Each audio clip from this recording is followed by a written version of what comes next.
রাজধানী ঢাকাসহ একযোগে দেশের ৩৫টি বিআরটিএ অফিসে অভিযান চালিয়েছে দুর্নীতি দমন কমিশন। কর্মকর্তাদের জিজ্ঞাসাবাদের পাশাপাশি যাচাই বাছাই করা হয় নথিপত্র।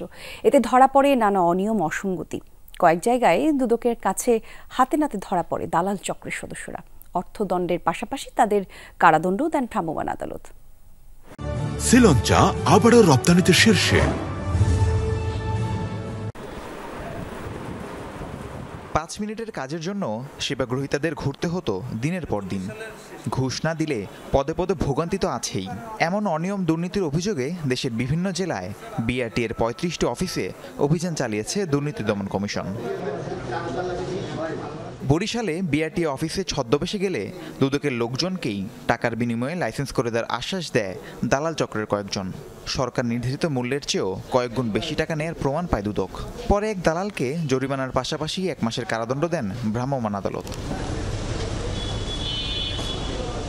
আমাদের দুদকের স্পাই টিমের কাছে পেশাদারি লাইসেন্স ক্যাটাগরি 1 করার জন্য আমাদের 2টা লাইসেন্স করে দেবে। ১০৫০০ করে মোট ২১,০০০ টাকা দাবি করে আমাদের স্পাই টিমের কাছে 2টি লাইসেন্স করে দেওয়ার জন্য। আসলে এটা সরকারি ফি।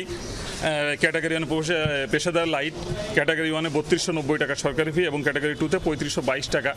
দুদকের অভিযান চলে চট্টগ্রাম বিআরটিএ কার্যালয়েও। নগরীর বালুছড়ায় বিআরটিএর প্রধান কার্যালয়ে অভিযান শুরু করে দুদকের এনফোর্সমেন্ট টিম। বিভিন্ন নথিপত্র পর্যালোচনা করে মেলে অসঙ্গতি, পাওয়া যায় অভিযোগের সত্যতাও।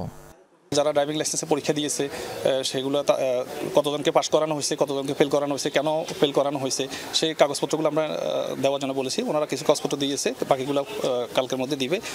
গোপালগঞ্জেও বিআরটিএর জেলা কার্যালয়ে দুদকের অভিযানে চোখে পড়ে সেবাগ্রহীতাদের সঠিক তথ্য না দেয়া, ঘুষ নেয়া, দালাল চক্রের দৌরত্ব সহ বিভিন্ন অনিয়ম। যেটা ৫ মিনিটের কাজ সেটা আগামী সপ্তাহ ৭ দিন পরে আসার জন্য বলতেছে। তো আমরা এরকম 2-1টা কেস আমরা ইনস্ট্যান্টলি পেলাম এবং তাদেরকে আমরা কাজটা সহজ করে দেওয়ার জন্য বিআরটিএর এডি মহোদয়কে রিকোয়েস্ট করলাম। দুদকের অভিযানে পাবনায় ধরা পড়ে একজন দালাল। পরে তাকে ৫০০ টাকা জরিমানা করেন ভ্রাম্যমাণ আদালত। এছাড়া ঢাকা, খুলনা, সিলেট, রংপুর ও ময়মনসিংহ বিভাগের বিভিন্ন জেলায় একযোগে চলেছে দুদকের অভিযান। রাহিম সারোয়ার, যমুনা নিউজ।